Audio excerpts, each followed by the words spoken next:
करनाल में बदमाशों और पुलिस की मुठभेड़ हो गई। 3 बदमाशों ने पुलिस पर हमला कर दिया, जिसका जवाब देते हुए पुलिस ने भी गोली चलाई। 2 बदमाशों को गोली लगी और बदमाश बाइक से गिरने से घायल हो गए। तीनों बदमाश काका राणा गैंग के बताए जा रहे हैं। फिलहाल बदमाशों को कल्पना चावला मेडिकल अस्पताल में भर्ती कराया गया है।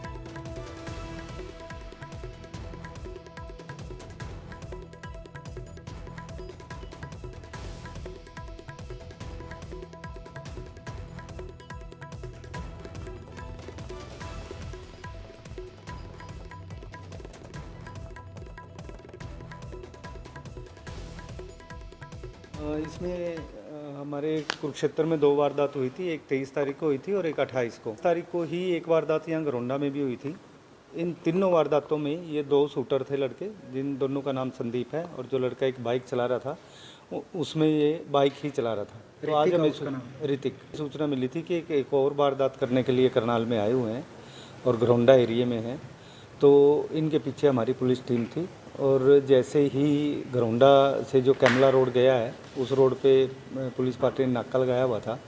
पुलिस पार्टी को देख के तुरंत जो एक गड़ी मुल्तान की तरफ सड़क मुड़ती है, वहाँ इन्होंने अपनी बाइक मोड़ी और पुलिस पे फायरिंग की।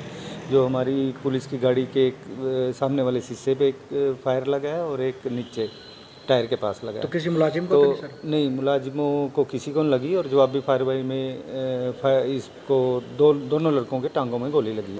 जो लड़का फिरौती मांग रहा है काका राणा के नाम से है और वो अमेरिका में बैठा है, वहाँ से वो फिरौती मांग रहा है और यहाँ शूटर्स बेस को फिर वो डराने का काम कर। तो यहाँ पर इलाज के लिए लेकर आए हैं। अभी तीनों को हमने एडमिट करवा दिया और इलाज चल रहा है।